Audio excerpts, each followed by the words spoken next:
Hey, Coach Duffy, when you don't have the technological skills, you got to hire somebody, right? You got to find somebody, right? Okay. So Hire people that are smarter than you. Rule number find one. them. You got to absolutely find them. So I definitely found one. Well, look, we're going to begin, and as we always do, with welcoming everybody here to Living Trophies Master Zoom class. I'm always honored to have everybody come on. I'm always excited all week long, and can't wait till Thursday gets here. But tonight, super excited. We've had some tremendous guests. All since we started, we've had tremendous guests. Everybody's been a tremendous guest. But tonight, our guest is going to be a person that I had the opportunity to meet and do a podcast with, and have found him to be a kindred spirit. The person that I have a great deal of respect for, what he does and what he stands for and what he believes. So with that being said, I wanted to have him come on tonight and be our presenter and speak to our group. And his name is Ben Rogers. He's an enthusiastic, highly intelligent, and thought-provoking life coach. Ben began serving as an accountability and leadership coach to leaders and small business owners in his network.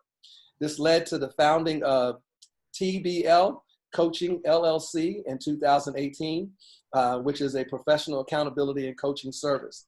The mission of TBL coaching is to build an army of disciplined leaders who are present with and positive impact their relationships in their community.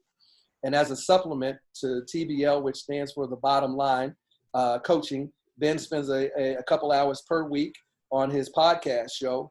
And according to iTunes, The Bottom Line by Ben Rogers is a podcast that links the lessons learned from sports, business, and life. So if we could all mute our mics, and then we can just turn this over to Mr. Ben Rogers. Coach, thank you very much for the introduction. I had a whole bio typed out to tell you guys, but I think you just did most of it, so thank you. Guys, I actually met Coach Sutton through other relationships. I have a good friend that I met when I was at the college I went to, Hampton-Sydney. It's a Division III school between Richmond and Lynchburg in Virginia. And I met a guy named Larry Blunt, who's now an assistant basketball coach at Drake University. And LB referred me to Coach Sutton, which was pretty cool. And then Coach Sutton and I recorded a podcast called Pro versus Professional, which is definitely something that I highly believe in. And I've been a fan since. Coach Sutton, thank you for everything you've done for me. I really appreciate it. And then I did notice that Coach Stan Jones logged on. Coach Jones, nice to see your name. I appreciate your time on the podcast as well.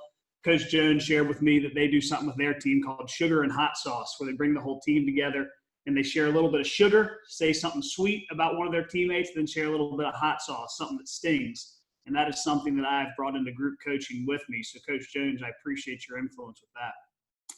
What I wanted to do with you guys was I want to start just by telling you guys a little about me, telling you kind of how I got to where I am and where I'm still trying to make it go. And then at the end, do a little bit of a kind of a lesson, try to make it interactive, and I will ask for some volunteers. So even if you're bored, try to tune back in like 20 minutes, and I'll see if I can get 2 or 3 volunteers in, okay? Like Coach Sutton said, my name is Ben Rogers, and quite frankly, guys, in a way, I kind of wish that I did, but I don't have a rags to riches story. I've, of course, had some obstacles in my life like a lot of people have, but I'm the oldest of 3 kids. I have parents that love each other, and I feel very, very blessed and grateful for that, and I'm not ashamed to admit that I'm fortunate in that situation. But that being said, I've always felt an inner drive to kind of hold up my end of the bargain and make my family proud. I've never really been pressured by my family, but they motivated me to be the very best I can be. What I've found is that it's really easy to chase the bar, but it's really hard to set it. And I'm committed to a path that's driving me to set an even higher bar. I grew up on what we call the 3 Fs, faith, family, and football. I know we got a bunch of basketball guys and girls on here, but football dominated my life. I always wanted to play football like everybody else growing up. I wanted to play in NFL, and that's how I wanted to make money. I had my sights set on playing Division I football. And when I was a senior in high school, I was the guy that had the walk-on opportunities, a bunch of different 1AA schools. I was an offensive lineman. I'm short for an offensive lineman. I'm only 6 feet tall. At the time, I weighed 260, 265 pounds. And I had an opportunity to walk on at James Madison University, a Division I school or Division I AA school in Harrisonburg. As the story goes, It was about April or May of my senior year in high school when I came inside the door. My mom was crying, sitting in the study. And I went in and I was like, what's going on? And she said, well, coach from JMU called and they said they no longer have a roster spot for you. They said that you're too short. That obviously at the time was very heartbreaking to me, but as I expected myself to, I made the most out of the next opportunity that I had. And so I decided to go play football at Division III school called Hampton-Sydney College. At Hampton-Sydney, I was fortunate to be named first team all conference all 4 years, the first player in the college's history to do that, and ended up being an All-American center my senior year. But most importantly, I was humbled to be a two-time captain, and we only lost 5 games in 4 years, winning 2 championships, and that's definitely what I'm most proud of in terms of tangible success on the football field. Throughout high school and college, that's where leadership really became important to me. I found myself in leadership positions, team captains. I revitalized a student athletic club at our school. My junior year, we increased membership from 19 students to 120 simply by asking a couple of alumni just to donate money for some T-shirts that we handed out basically for $30 to put people as a part of our club. It was kind of a cheap way of getting my first shot at running a business, and I really enjoyed doing that. Although the whole thing at James Madison was a heartbreaker for me, I know that people have been through way worse, life-threatening obstacles. It wasn't until my senior year of college that I did hit one of those life-threatening obstacles. It was January 25th. It was 4 a.m., and 4 a.m. is now a very specific time in my life, which I'm sure I'll explain later.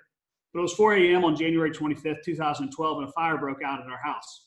There were 8 kids that lived with me, or I guess men at that point. We were 21 years old. And I ended up being the last one in the house. Everybody else had gotten out, and quite frankly, it's almost funny in hindsight. I just simply didn't wake up. I was asleep. I didn't hear the alarm. It was an old wood house. I didn't wake up. My best friend of all people, who has been my best friend since 4th grade, runs back in the house for me.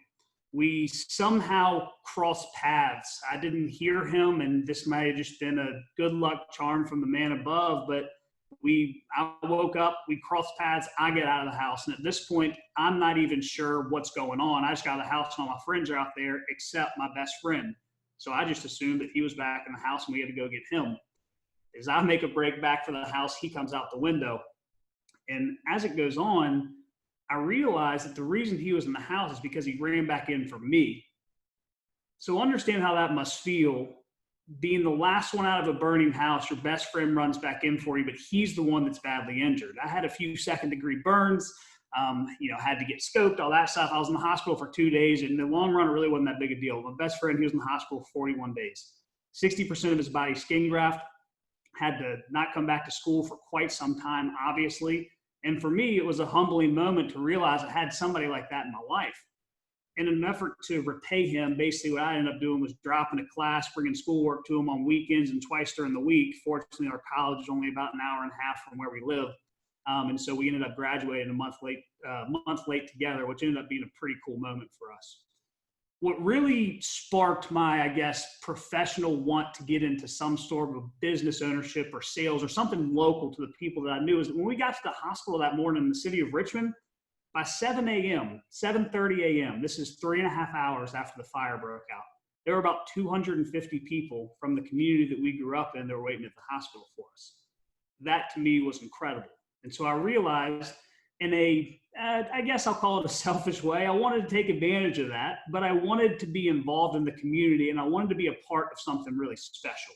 So with that being said, I actually got into real estate. I am actively a real estate agent.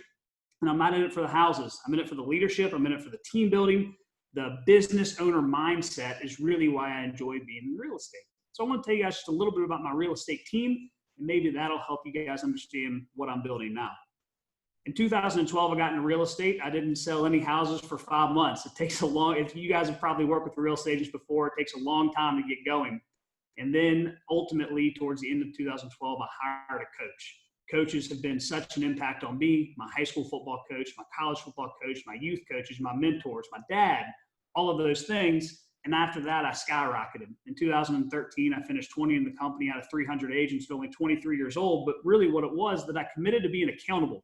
I was accountable to doing what I said I was going to do. And we're going to come back to that a little later in the lesson. In 2014, I began a team. We call it the Rogers Long team because my partner, his last name is Long.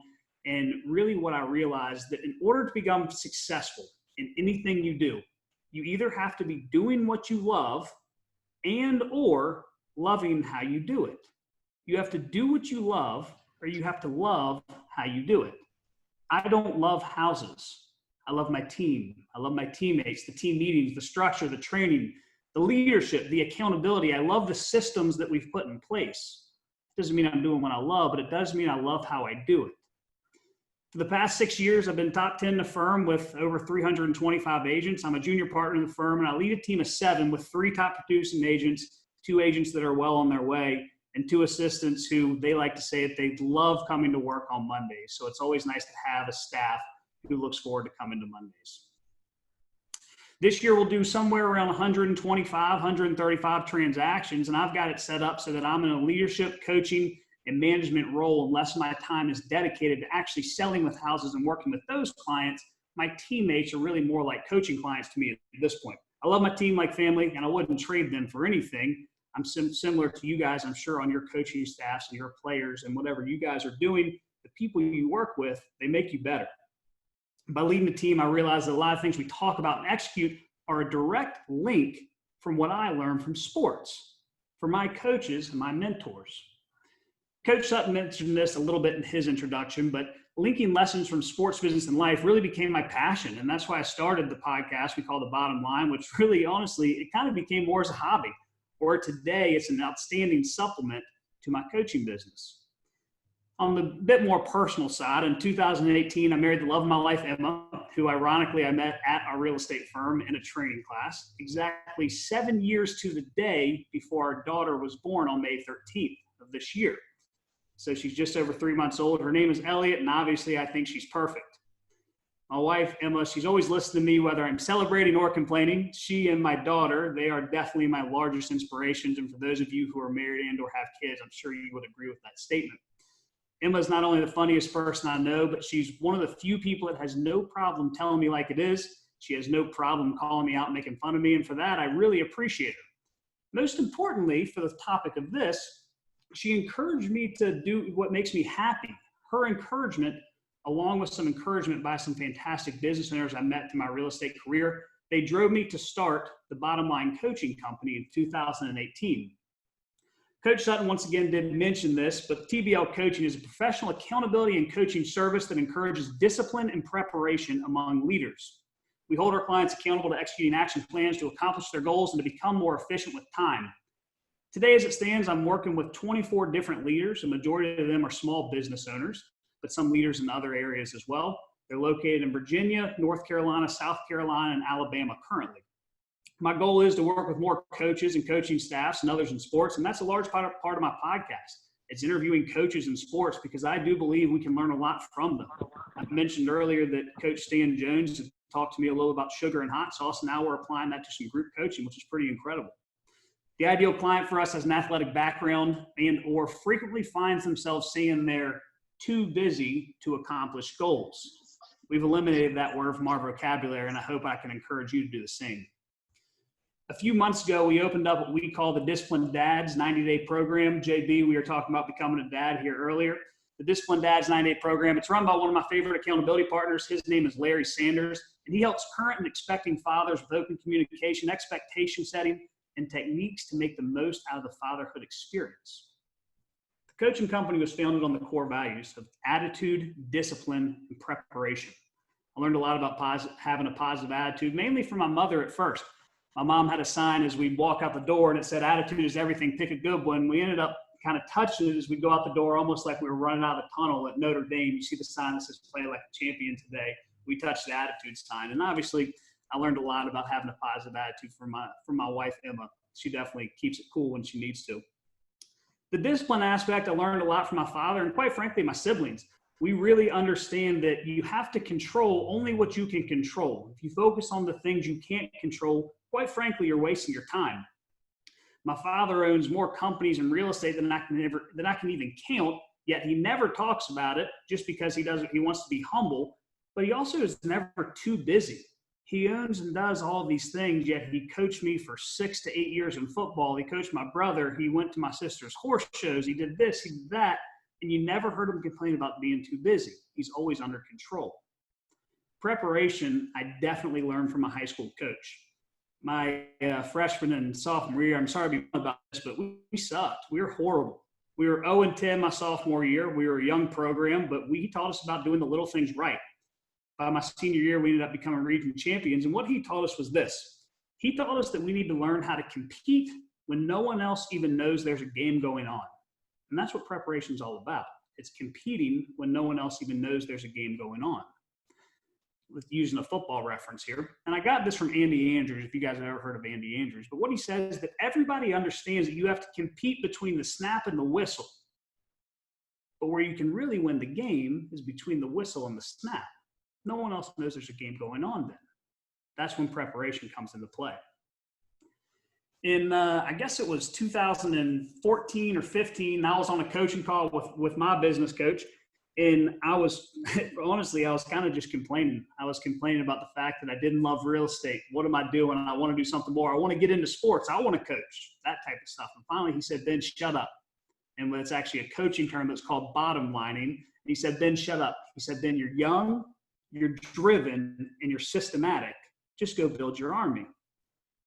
When I repeat that back to myself, it still gives me chills because that changed the direction of my life, my professional career. So today, the mission of the coaching company is to build an army of disciplined leaders who are present with and positively impact their relationships in their community. No matter what my goals are in terms of income, the types of clients I want to work with, or how big I want it to get, or how big I want my real estate to get, or whatever, my mission daily is to build an army of disciplined leaders. Period. That's it. It's to continue to build the army. You can think of disciplined leaders similar to Coach Sutton's Living Trophies, kind of a comparable term. I think somebody mentioned this earlier, but I'm not that smart. I'm a big believer in surrounding myself with others who can drive me and others to make me better. And that's what building an army is really all about. I do believe in leading by example. And if I can only give one gift to my daughter, it will be the gift of leading with actions, not with words. We're going to talk a lot about action here in a second. I'm motivated by leading through action so that she one day can do the same. And as you'll see here in a moment, action over intention is the name of the game. Coach Sutton should have texted you guys, or I know he texted you guys a handout. The last 6 pages gets you kind of an overview of the company and explains the different accountability services that are offered. And I'm happy to talk to any one of you about it if you're ready to take the leap into a leadership and accountability coaching relationship. We work one-on-one with individuals, with small groups, and with leadership and management teams. Most of our clients are already in leadership positions, much like coaches, or they have aspirations to get there. We're excited to get to work with sports coaches in the future, both individually and with staffs. A quick note on, our style of coaching. It's not fancy. There's no personality test. There's no big words. There's no scientific or psychological data that, quite frankly, is usually over my head, and it's probably over yours too. The service that we provide at TVL is simple and it's raw. It's simply about doing what you say you're going to do and putting an action plan in place to get it done. I do have a knack for discipline, for efficiency, and time management, so that typically becomes a focus. Side note here is that we absolutely do not use the word busy. Next time you hear yourself about to say the word busy, replace it with the word productive. It's a mindset shift. You are not busy, you are productive. In short, at TVL Coaching, we get things done. We do link lessons learned from sports, business, and life, and we go to work. We're on a mission to build an army of disciplined leaders, and we do that by holding folks accountable to doing what they say they're going to do so they can become fully engaged and present with their relationships at home and at work and positively impact those around them.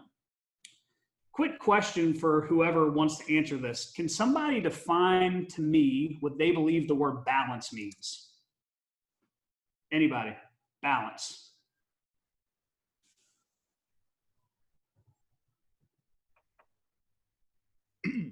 I'm just thinking of a synonym, equilibrium, like equal.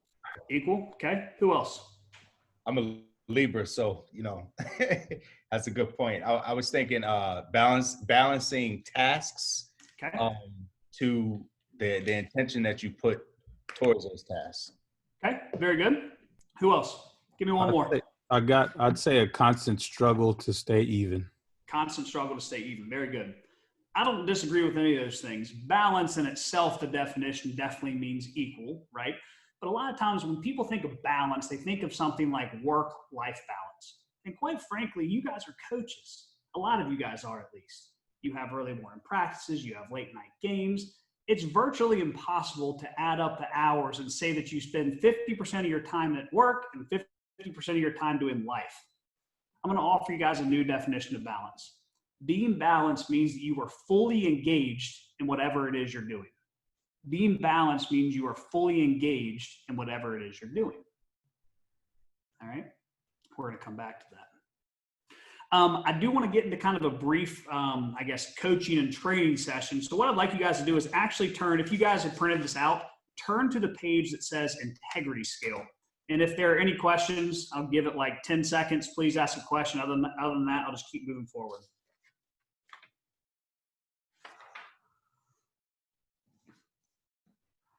All right, very good. A quick note before we get into integrity. I want to talk about branding, okay? Just a quick show of hands, because I can see a lot of you guys. When you hear the word branding, do you think of something like a logo or marketing? I know I do.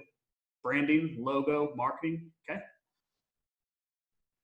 I'm not necessarily sure after this that you might agree with that still, all right? Think about this for a second. Who's been to a Marriott? Marriott Hotel. Now, who's been to a Ritz-Carlton? Okay. Wow, you guys are big dogs. That's awesome. All right. A Ritz-Carlton hotel, part of their values as employees is they are required to learn people's names. They provide a top-notch service, okay? When you leave a Ritz-Carlton, you remember how you felt when you were there. Let's go back and look at the logo for Ritz-Carlton. It's a severed lion's head. That doesn't feel very welcoming, a severed lion's head. So here's a new definition for branding. What your brand is the most recent interaction you have with a client, a teammate, a player, whoever it is. It's your most recent interaction you have with somebody. I have a whole blog article on this. If any of you guys are interested, my email's on the front page. I'm happy to send it to you guys. And that can relate to a lot of different things, especially in sports. And that your facilities, of course, they're important. Your colors, your logos, your jerseys, you name it. That stuff's important. But in the end, it's how you made somebody feel by the actions that you consistently put into place. All right? When we talk about the last interaction you have with somebody, whether it's, once again, a player, a recruit, or a teammate, it's about being engaged, right? It's not about being about balance. It's about being engaged. It's about being present. And that's the mission of the company. We can be present by being disciplined with our time. After all, we do control our own clock. As you guys know and you've heard before, we all have the same number of hours in a day, but those who get the most out of their day, the ones who are the most efficient and the most productive, they are the most disciplined. And to be more disciplined, we have to have a greater understanding of integrity. So that's going to bring us to the integrity scale.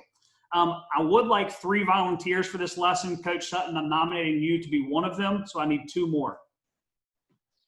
Mike Lopez and Daryl Bruce. Sutton, Lopez, and Bruce. Very good. I would like each of you guys to quickly tell me what you believe the definition of integrity is. Doing the right thing even when nobody's watching. Very good. Consistently doing the right thing as often as you can. Okay, very good.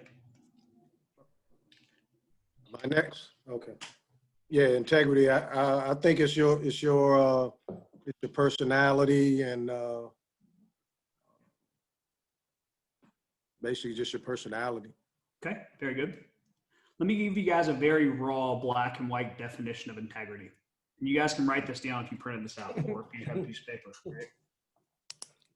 Integrity is doing what you say you're going to do for yourself and for others. Doing what you say you're going to do for yourself and for others. All right. This is something that we can actually measure. We can see. Did you do it or did you not? It's binary. It's 1 or 0. It's yes or no. Did you do what you said you were going to do? Yes or no. When we put you on the integrity scale, so we're going to put these 3 men on the integrity scale here in a second, you'll realize that it's compounding. How often you do what you say you're going to do for yourself is equally as important as how often you do what you say you're going to do for others. These 2 facts are compounding with each other. They both affect each other. So gauging your integrity, it requires 2 self-reflecting questions. and they are of equal importance. And that's the next two blanks if you guys have this form in front of you, okay? The two self-read questions are, how often do you do what you say you're going to do for others? That's number one. So Lopez, I'll start with you. On a scale of 1 to 10, how often do you do what you say you're going to do for others? And don't be surprised if this number's high. You're in a leadership role. It should be high. Say 8. Very good. What about you, Sutton? I'm going with 9.5. Man, you make me do hard math. I'm gonna go 9. 9? Very good. Okay. That's not surprising. We're all in some sort of leadership or serving role. So that number probably is going to be a little high. Now, here's a second question. And this is number 2 there for those who have the form out. How often do you do what you say you're going to do for yourself? How often do you do what you say you're going to do for yourself? On a scale of 1 to 10, you have 10 opportunities next week to do something you said you were going to do for yourself. How many times are you going to do it? Scale of 1 to 10. Sutton, we'll start with you. I'm going 4. Lopez. 5. Bruce. I'm probably gonna go 6. Okay. Very good. Remember, these two are compounding, okay? So what we're going to do, we're actually going to multiply those together. So I guess it's Lopez is 40. I got Sutton, I'm using 9 because I just can't do the half numbers, right? Going 36 for Sutton, and I'm going 54 for Bruce. Integrity, doing what you say you're going to do for yourself and for others. Sounds pretty simple, right? You guys gave some really good definitions of it. Doing the right thing when no one's watching. That's very true, right? But what if I said, you know what, Lopez, you're a great guy, but on the integrity scale, I'd say you're about 40%. Not very happy with that. Sutton, I know you're better than 36%, right? Yeah. My man Bruce, the only one that broke the halfway point, okay? But here's the thing, Lopez, you had a 5. If you just increase that to a 7, now you're over 50%. Just 2 more times doing something you said you were going to do for yourself, okay?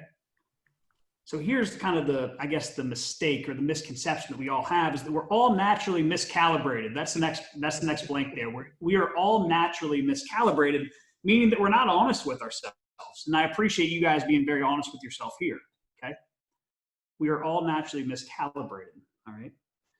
What I like to refer this to, it's something that I call treadmill accountability. Who here has run on a treadmill before? Keep your hand up if you hate running on treadmills. Yes, most people, okay?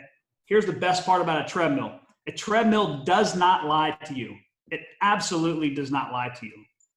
If you tell me you can run a mile in 6 minutes, put that baby at 10.0 and run for 6 minutes and don't stop. It doesn't lie. If you're gonna run a mile, run to 1.0, not to 0.98, okay? When we're talking about being accountable with ourselves, it's all about being truthful as a treadmill is, okay? This is raw, black and white accountability. You either did it or you did not. It's 1 or 0. The next bullet point there, when we do what we say we're going to do more often, this develops consistency. When we do what we say we're going to do more often, this develops consistency, all right? How to develop consistent habits. This is the next bullet point. We are going to commit to the cliche. We're going to put the cliche into action. We're going to commit to cliche and put the cliche into action. All right. Doing what you say you're going to do for yourself. To me, that's what it's all about being a leader, is you need to be able to do what you say you're going to do for yourself and for others. It's being truthful with yourself. It's the truth about a treadmill. So this isn't on here, but just a quick note for you guys. I truly believe that there are 3 types of leaders. 3 types of leaders. Bad, good, and great. Bad leaders serve nobody. I can't imagine there's any bad leaders on here. Bad leaders serve nobody. Good leaders, majority of you are probably good leaders. Good leaders serve others first, all the time. Spend most of their time serving others. Great leaders serve themselves and take care of themselves first when nobody's watching, because they know taking care of themselves is going to enable them to impact others more greatly, because others are going to see their actions and taking care of themselves and being more consistent in doing what they said they were going to do. Okay. Let's talk a little bit more about putting these consistent habits into action. This is going to lead us to our next page. It's titled Action Over Intention. So if you guys printed this out, we're on the Action Over Intention page. Okay. Coach Sutton, if you wouldn't mind, can you grab me 3 more volunteers for this lesson? Absolutely. Let me go with Lamont Franklin. Let me go with 712 Tyson Wheeler, and we'll go with Coach Megan Duffy. All right, I got Franklin, Wheeler, and Duffy. Perfect. Okay. Does everybody have a general idea what the word cliche means? I would imagine so. Okay. What I'd like to do is just brainstorm a little bit here with you guys. Franklin, Wheeler, Duffy, you guys can just fire at the hip. Give me some cliche values. You think of core values for a team. Think of something like hard work, for example. Give me some cliche values. Waiting. Attitude. Attitude. Perfect. Consistency. Great. Who's next? Family. Great. Keep going.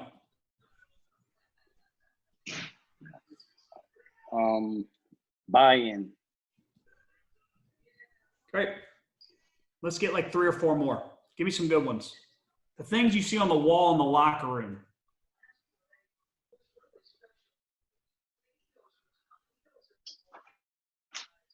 Courageous. Very good. Competitive.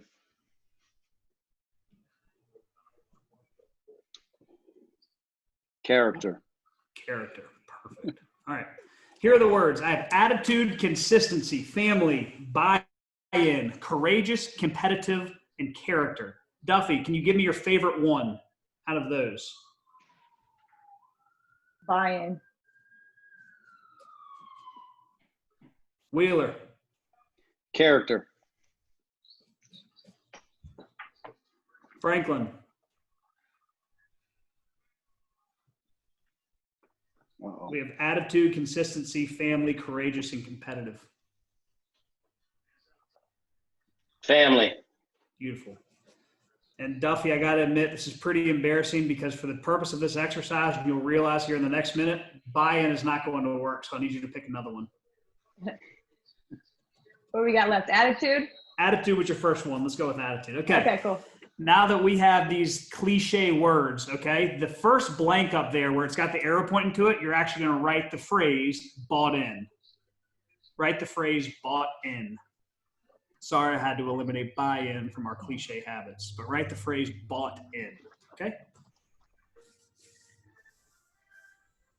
Franklin, Wheeler, or Duffy, doesn't matter to me. Tell me what you think it means to be bought in to having a positive attitude. What does that mean, to be bought in to having a positive attitude?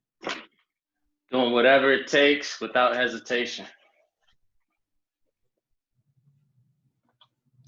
Showing Who's next? great body language. Body language, good. Who's next? Ooh, I guess it's me. Bought in. Trusting in your teammates and your coaches. Trusting teammates, all right. What about as it relates? I guess you know what? We'll apply that to family, okay? That's being bought into family, trusting your teammates. Give me another way to describe being bought into the value of family. Acceptance. Acceptance, very good. Okay. Can somebody describe to me what it means to be bought into having solid character?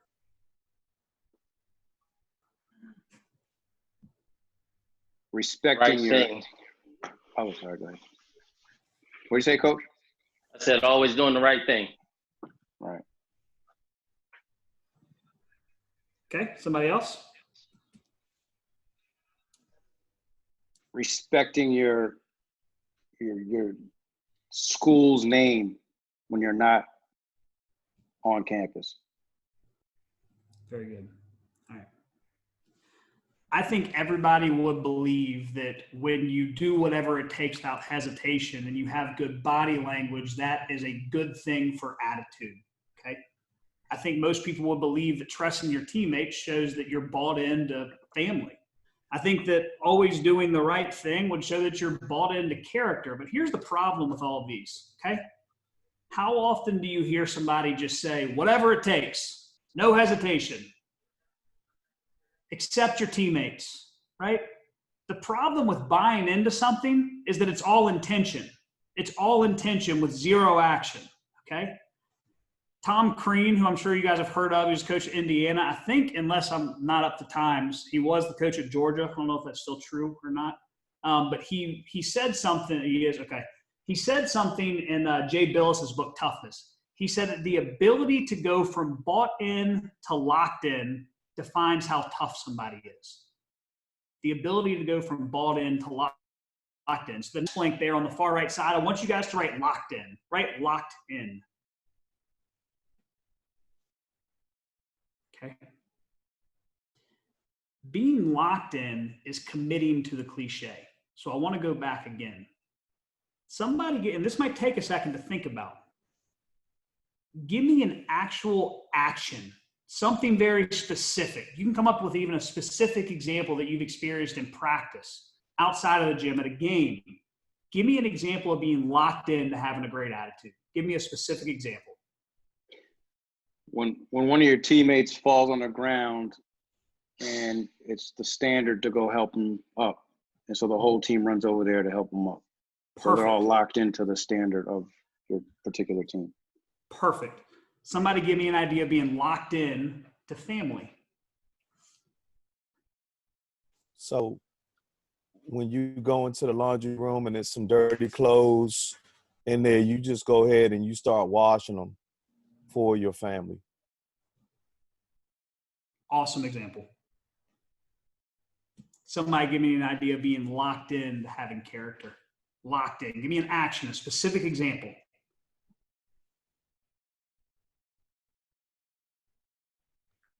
Seeing somebody drop $20 and stopping to give it to them.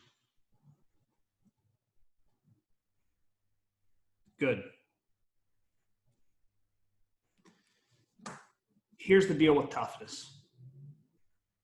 If a teammate falls on the ground across the court from you, it's tough when you're tired to go pick them up, right? That's what attitude's all about. That's being locked in. No one likes doing laundry. Nobody. But not leaving dirty laundry in the laundry room, it takes toughness to do that even when you're tired or not feeling like it. When you see $20 on the ground, okay, it takes toughness to be able to just suck it up and say, you know what, it's not mine, I'm going to give it back. These are actual actions. These are actions that we can put into place and put into practice, okay? Being bought in is all about intention, and I think that's great to have solid intention, but in the end, being locked in, that is an actual actionable item. And being locked in is what this is all about, all right? For the sake of time, I want to skip to this culture funnel, which is the next page, all right? The culture funnel is the next page. I think everybody here would agree that every team has a specific culture. It's really your decision as the leader or leaders whether or not it's a positive or a negative culture, okay? So here's how the culture funnel works. The ingredients: consistent with your words, your actions, and your habits. Consistent with your words, your actions, and your habits. Going back to integrity here, it's doing what you say you're going to do for yourself. You're consistent with your words, your actions, and your habits, okay? If you're consistent with those, you'll earn trust from others who see your actions and they rely on you, okay? Here's an easy example. If I'm always on time for team meetings, or I'm always early and I'm prepared, my teammates and my coaching staffs, they're going to trust me. They're going to trust that I'm ready. It's a very easy example, okay? If you're consistent with your words, your actions, and your habits, you will earn trust from others who see your actions and rely on you. When you have trust from others, and here's the last blank here on the top part of that page, it gives you confidence in yourself to grow and develop as a teammate and a leader.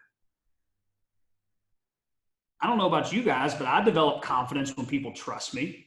But the only way I'm going to earn trust is if I'm consistent in my habits and my actions. And once again, guys, this is binary. You either do it or you do not do it. This is treadmill accountability at its finest. The three circles below, the same words: consistency, trust, and confidence. If you guys have this printed out, the page looks like this, okay? Consistency, trust, and confidence. That gives you the ability to create a positive culture and really build whatever you want, right? A reminder here.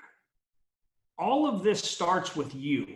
If you feel like you're lacking culture on your team, it's not the team's fault, it's your fault.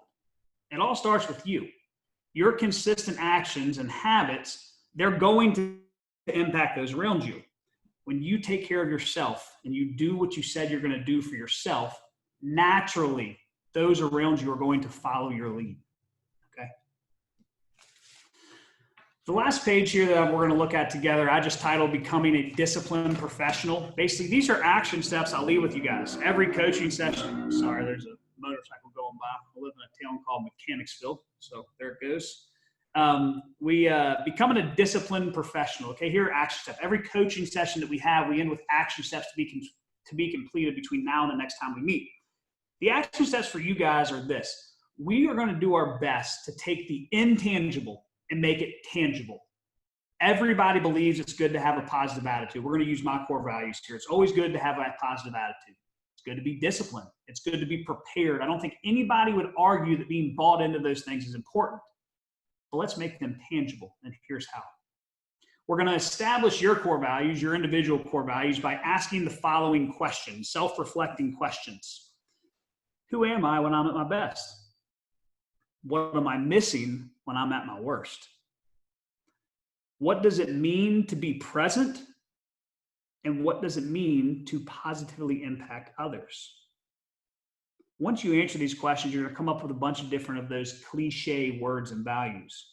Once you pick your favorite 3, 4, or 5, define them. Give specific examples. Lock in, and then go ahead and staple these habits into your calendar. Okay? Sometimes you'll have certain cues. For example, I love the idea with attitude. I think the idea was that when your teammate falls on the ground, it's the standard to go pick them up. I think that's perfect. For me and my team and my clients, anytime it rains, I text or call everybody and say, hey, it's raining, the competition's weak, it's our time to shine, right? When it's raining outside, people are typically doom and gloom, but when it's raining outside, for me and my team, we step it up. We take it to another level. That's an actionable item. If it rains, we make it pour. All right. As it relates to preparation, and this is the third one down here, and this might sound kind of crazy to some of you guys. This is actually a non-negotiable of my agreement with my coaching clients. You're going to handwrite your schedule for tomorrow every day before leaving work. Handwrite your schedule for tomorrow every day before leaving work. I'm sure some of you guys as coaches and leaders have given out goal sheets to people and you have them handwrite their goals because everybody knows that handwritten goals are more likely to occur. You want to talk a little about time management and being late or being early or on time? Handwriting your schedule is going to tell you exactly where you need to be when, and you're never going to forget when you need to leave the office. Anytime someone's late to one of our coaching sessions or one of my meetings, I ask them if they had their handwritten schedule from yesterday, and the answer is a resounding no. If you handwrite your schedule, you're going to get rid of the lingering to-dos. You're going to be on time. You're going to be prepared. And finally, this is probably my favorite one. This is a little act of discipline for you guys, okay? You're going to sign the FOTG pledge below, and you're going to develop a morning routine to follow. Do you guys watch? I'm sure everybody on here watched The Last Dance with Michael Jordan. Has anybody read Relentless, Tim Grover's book? Relentless, one of my favorite books. It's incredible. I reference it and read it all the time. I love him talking about getting in the zone. I think it's incredible. One of my favorite things he does is he says, once you accomplish a task, done, next. Done, next. Morning routines are the exact same way. Feet on the ground, done, next. Get to the gym, done, next. Every single day, it's very consistent, okay? The FOTG pledge, FOTG, by the way, stands for feet on the ground. I'm a big acronym guy. Pick the time you're going to get up in the morning. I personally believe that on average, more successful people get up earlier in the morning. I mentioned 4 a.m. earlier. My FOTG time is 4:10 a.m. Relating back to the house fire, I like to get my feet on the ground before the fire starts every single weekday. No questions asked. It is 4:10 a.m. or before. So you fill out your time, okay? And this is a no excuses type discipline pledge to yourself here, okay?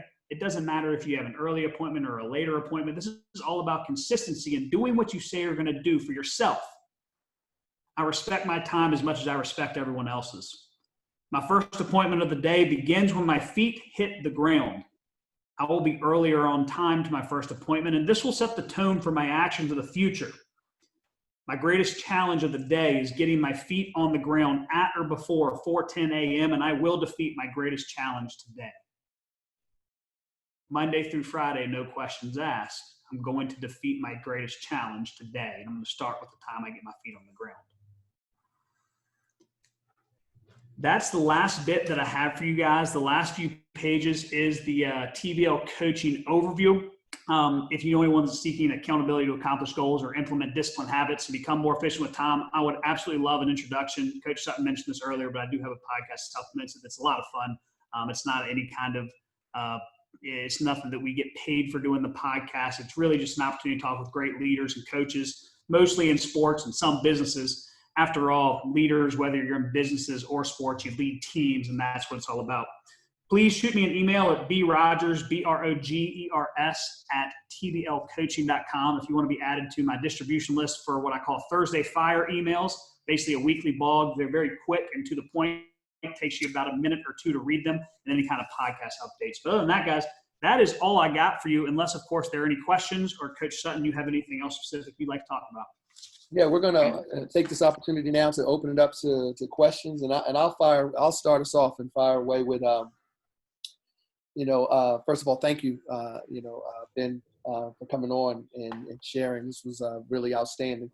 But what have you been most intentional during this pandemic time, and why?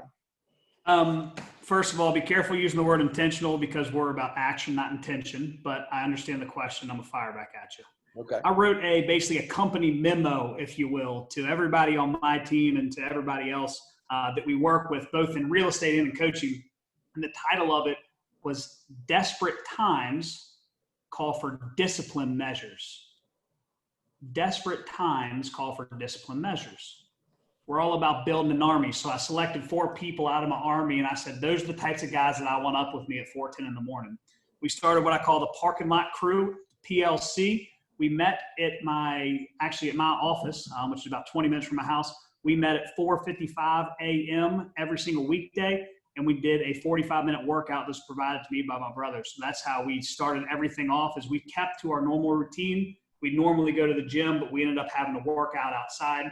So that's how we really started off, Coach Sutton, was we made sure that we kept to a very disciplined habit to start our work day. Everything else after that felt pretty normal. Obviously, saved the shaking hands and hugging and kissing and laughing and all that stuff close to each other. But we started early in the morning and started our days the same way, even though it was in a different location. So the best way to answer that question for me would be desperate times call for discipline measures. All right. Unmute yourself if you have a question. Yeah, real quick, Kev, if I can. Hey, Ben, I appreciate this. Let me pull up your, one thing you said that kind of sticks with me in this social media and computer age. Handwrite your schedule for tomorrow. I might be the only guy on here that I still use a actual planner.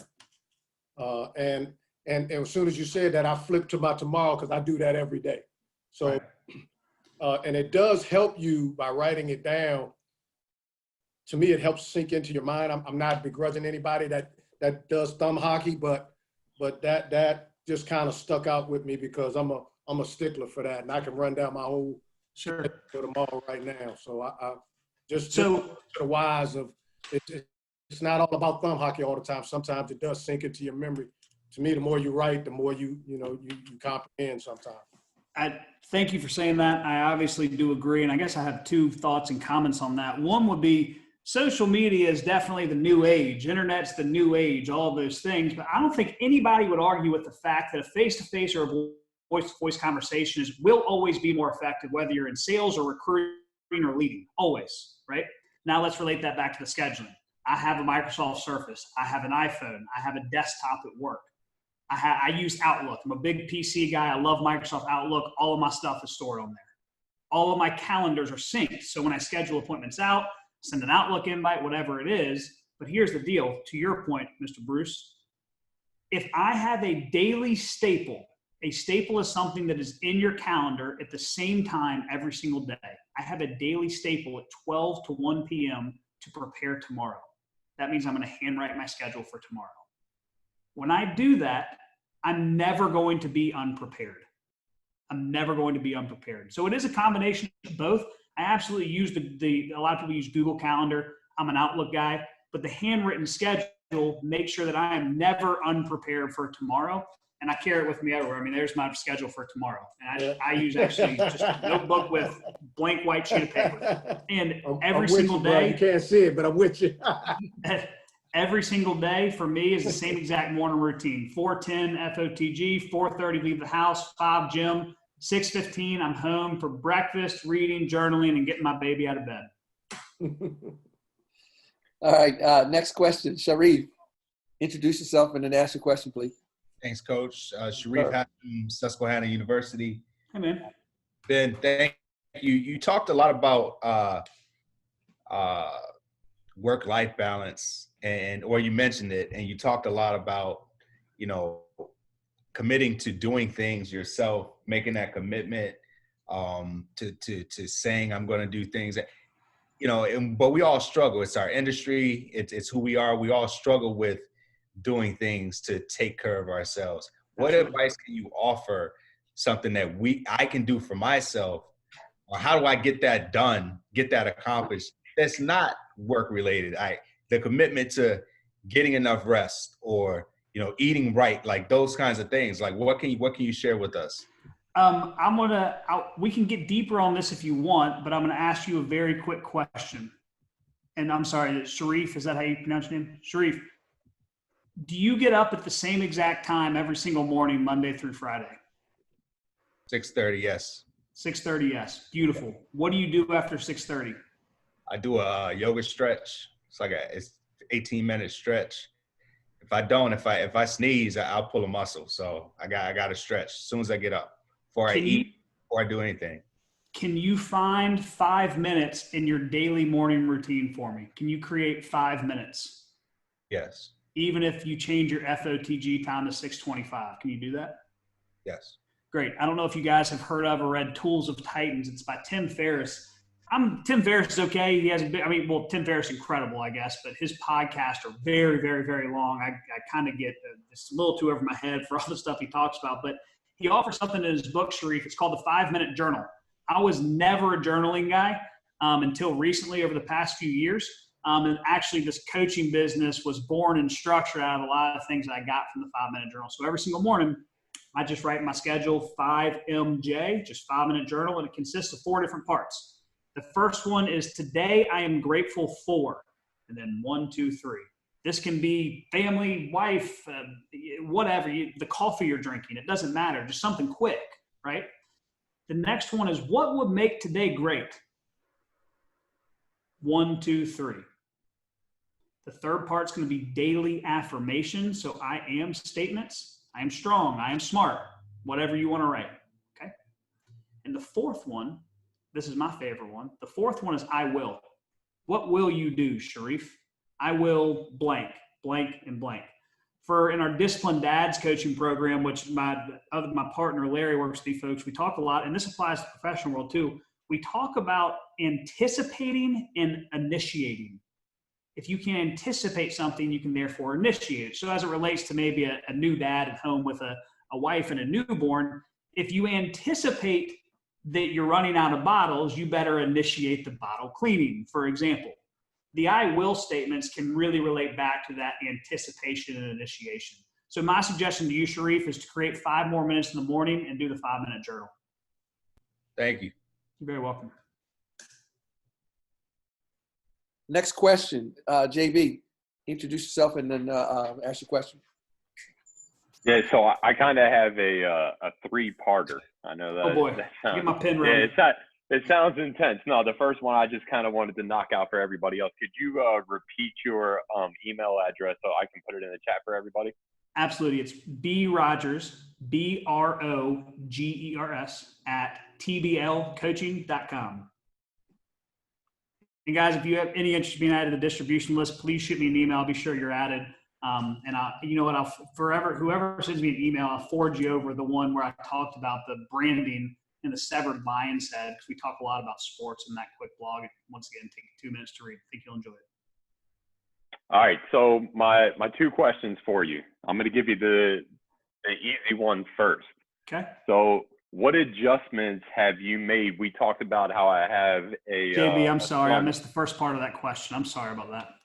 Yeah, no, you're good. We talked about balance, and you and I talked about how I have, a son on the way. And I just wanted to ask you, since having, your daughter and whatnot, what adjustments have you made to make sure that you're winning at home as well as winning in your business? Very good. Awesome question. Thanks for asking. And I have to give Coach Sutton and Coach Jones a lot of credit, because we talked a lot about this on the podcast and off the podcast, but we got to be a hero at home first, obviously. I don't think there's anybody here who would disagree that family comes first, right? But once again, JB, to your point, it's about action, not intention, right? A lot of this was a lot of preparation. My wife and I had a lot of conversations leading up to it. I did work with a coach. It's the guy, Larry, who actually helped me become more disciplined and asking the right questions, or basically open-ended discussion questions with my wife on how it was going to operate. And we agreed on a set time that not only that I would be home, that's a pretty common one, but what time I would leave the house after. So I'm never going to leave the house before 8 a.m. and I'm always going to be home before 6 p.m. On a night like tonight, it's 7 p.m. Eastern where I am, or now it's 8 p.m. Coach Sutton gave me plenty of notice, 3 weeks. So I used a very standard time blocking technique here. I knew I'd be on this for about 2 hours. So I got home 2 hours early, and I went home and took care of the baby for 2 hours so my wife could do whatever she needed to do, even if it was go for a run or whatever it was. So I guess the easiest answer to your question, JB, is definitely preparation. But as far as the action, we put actual times on the times that I would be home. Now, I know for coaches, that can be very, very difficult. And I can't even imagine to begin to relate to it. The best suggestion I would have for you is definitely to get a calendar out and look at the times where you know you cannot be home, and make sure that's very transparent up front. And then when you're at home, make sure you have a very clear list of responsibilities of the things that you are 100% going to be doing, and you're going to commit to doing in a very disciplined fashion. Awesome. And so my last question that I have for you, this is the tough one. Mercs or Pinos? What? Mercs or Pinos? You went to Hampton-Sydney, didn't you? If this is like a Hampton-Sydney fraternity joke, I don't even know what you're talking about. So I'm never going to. No, man, it's the pizza spots in Farmville, Virginia. Come on, Mercs or Pinos. Gotcha. I am definitely a Pinos guy because they're deep dish Chicago-style pizza. Is that the answer you wanted? Yeah, you're good, man. That's just opinion. I'm going to Farmville this weekend. Enjoy. I'm sure it's packed.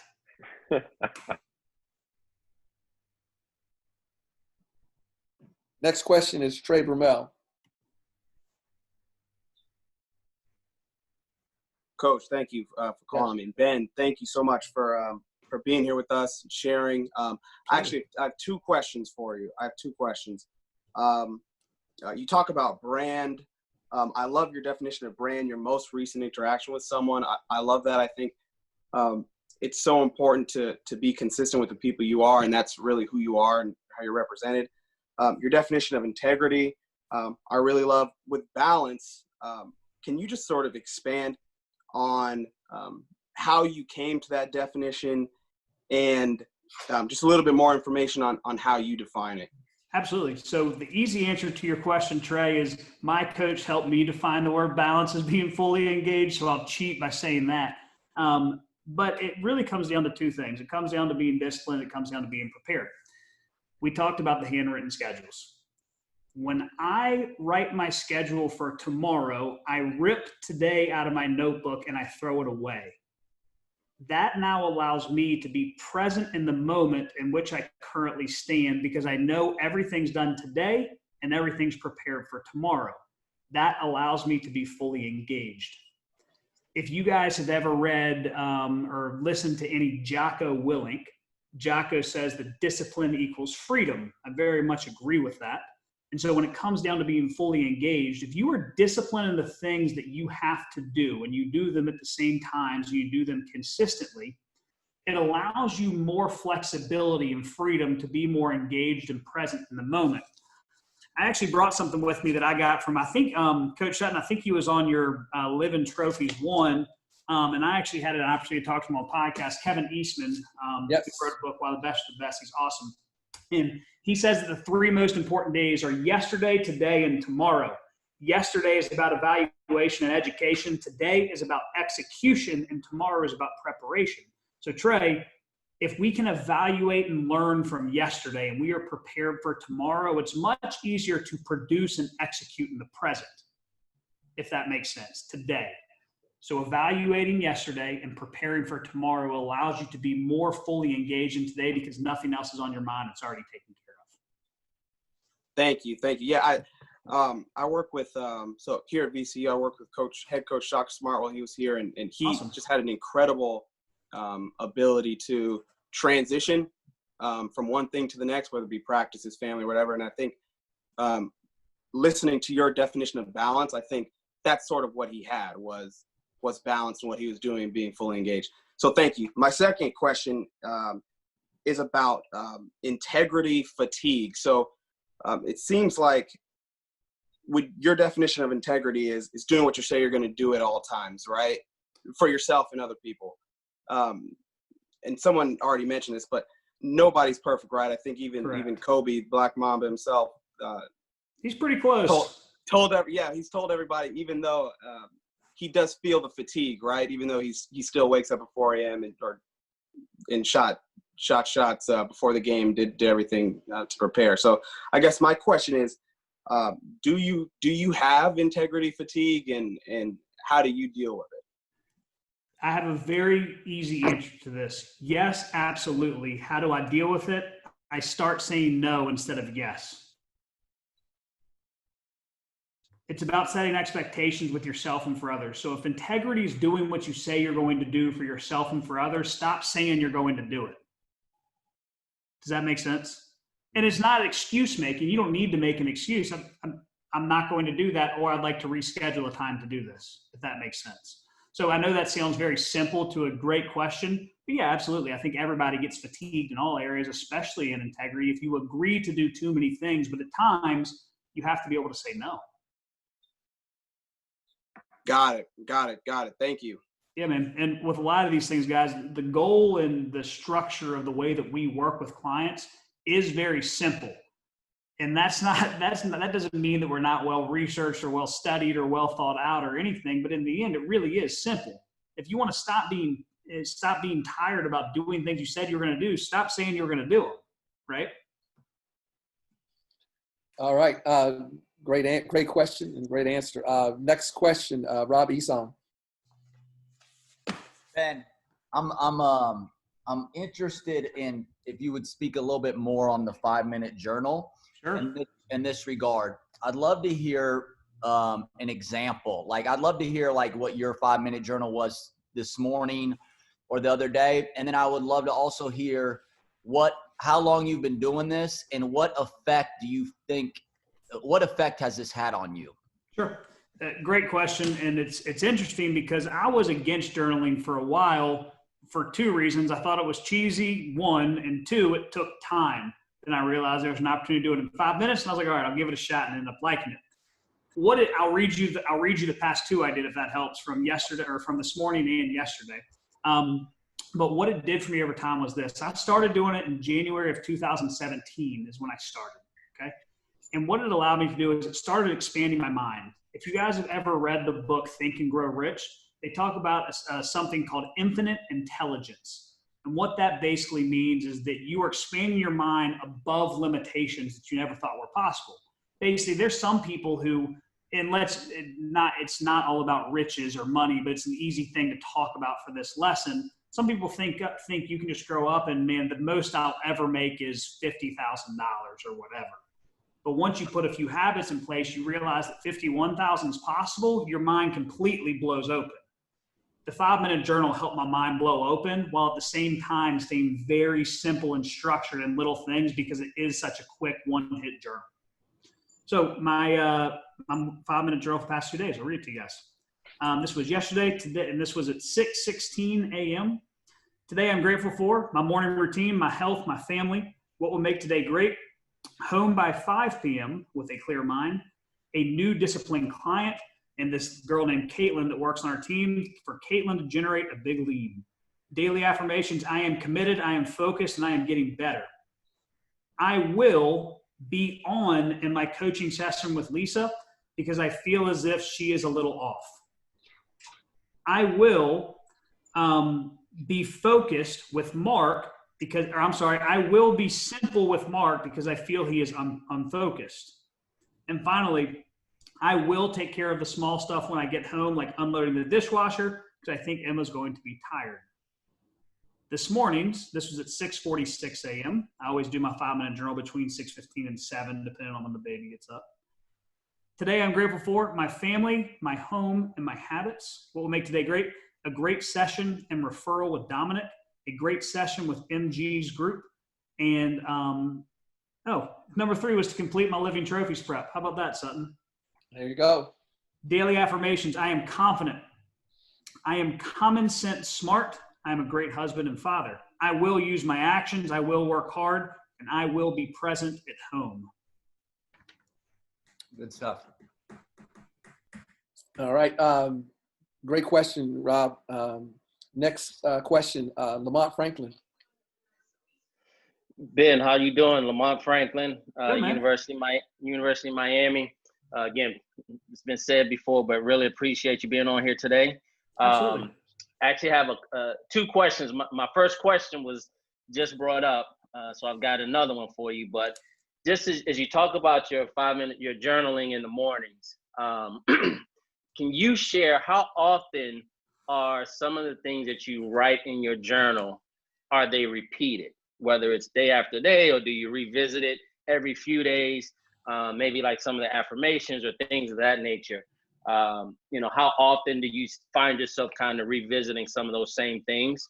And then my second question, you've talked a lot about discipline, habits, particularly, when your feet hit the ground the same time every morning.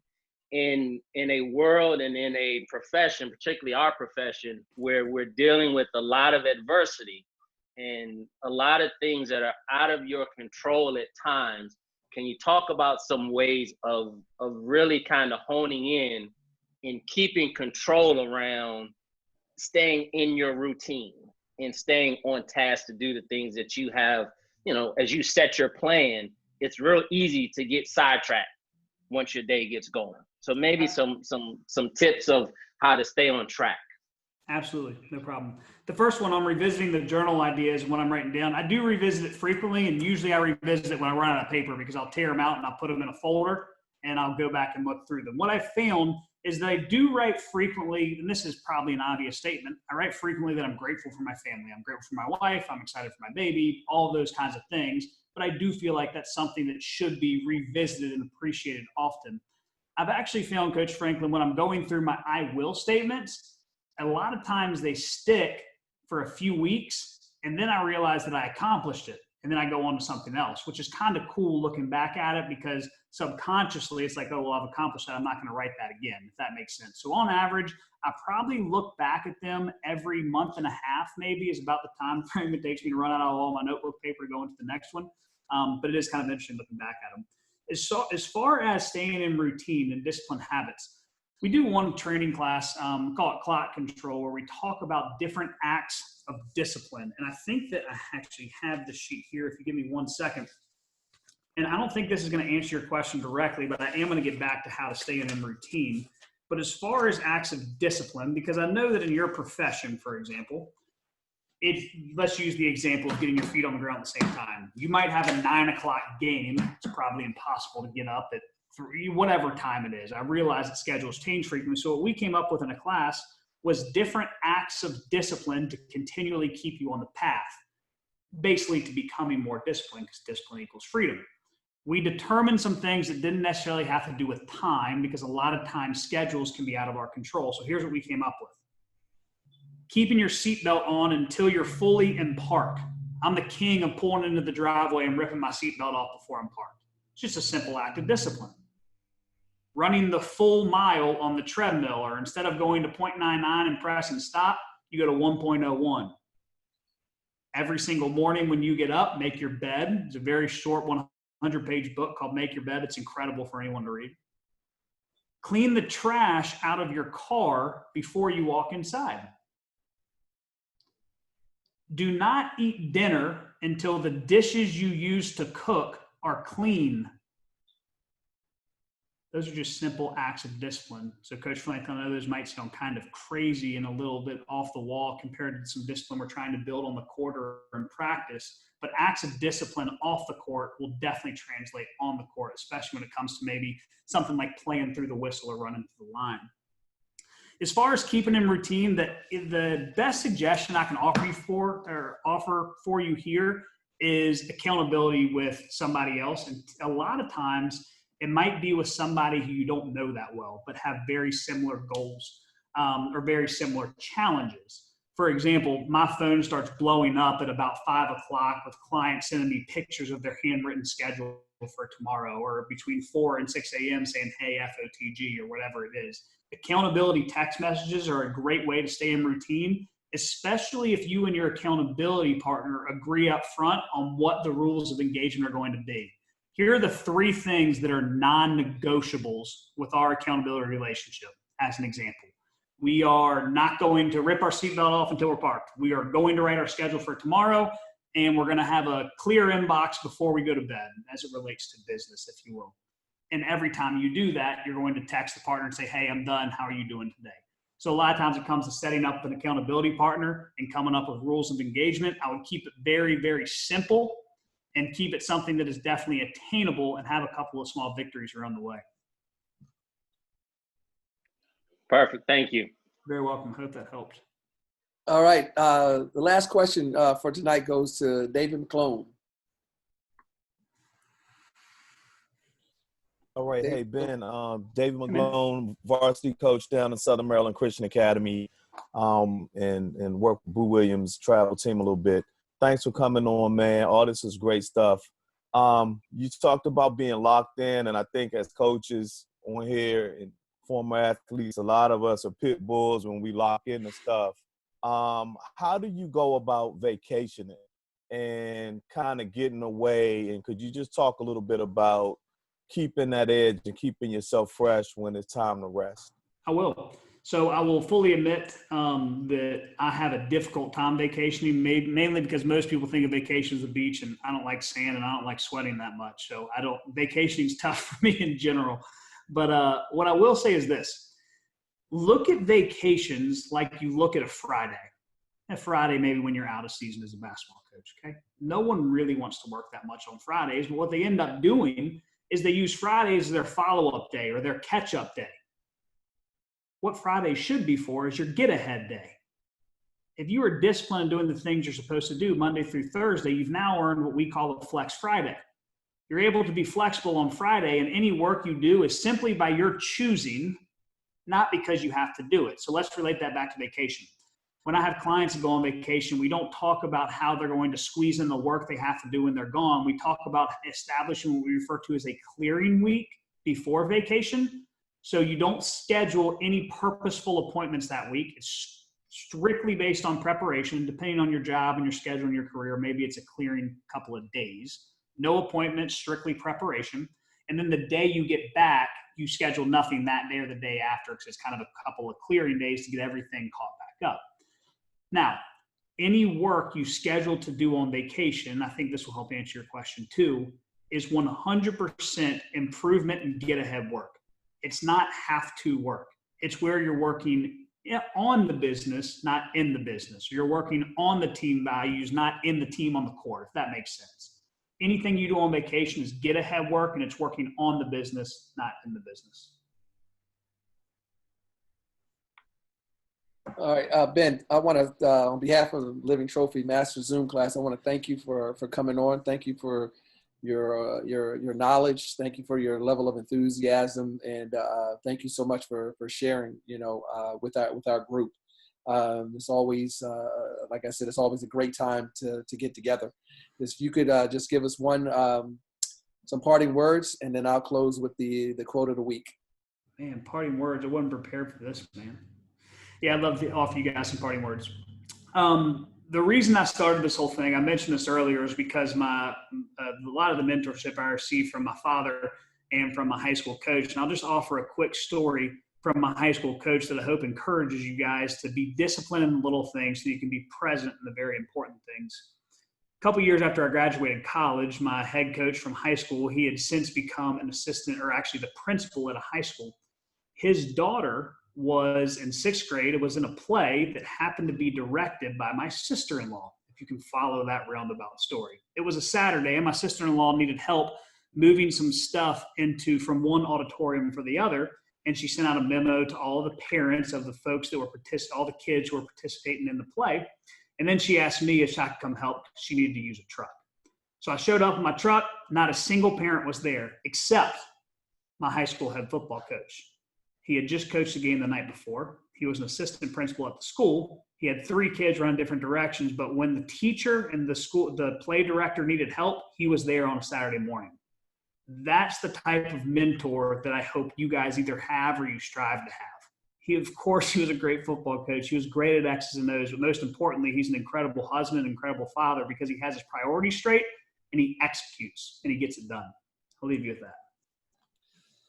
Again, thank you so much, Ben. And the parting quote for today and for our Living Trophies Master Zoom class is, everyone is a leader to someone. Use your platform, wherever it may be, to lead and inform others. Be that ladle that continues to pour into the buckets of all the people that you serve. And we want to continue to fill those buckets up and create living trophies. I thank you so much for coming. You know, always get inspired by all of you. It's a great group. Sarge, thank you for coming. Make sure you come back. Luther, thank you so much for coming, and please come back. And everybody that continues to be a part of the Living Trophy Master Zoom class, I really, really appreciate you. And Ben, thank you, brother. All right. Have a Appreciate you, Coach. Thank you. Have a blessed weekend, okay? Thank you, guys. All right. Thank you. Fantastic. Thank you. Good job, Thank you. fellas. Thank you, Ben. Thank you, Ben. You're welcome. You're welcome. You're welcome. Thank you, Ben. You're welcome. Hey, Be JB, safe. are you still Hey, on? Ben. Yeah, I'm still on here. What's up? Where'd you go? I'm looking for you. I'm okay. Oh, hey, what's up, dude? You're right here. How you doing? Yeah, I got you. What's going on? When I feel so horrible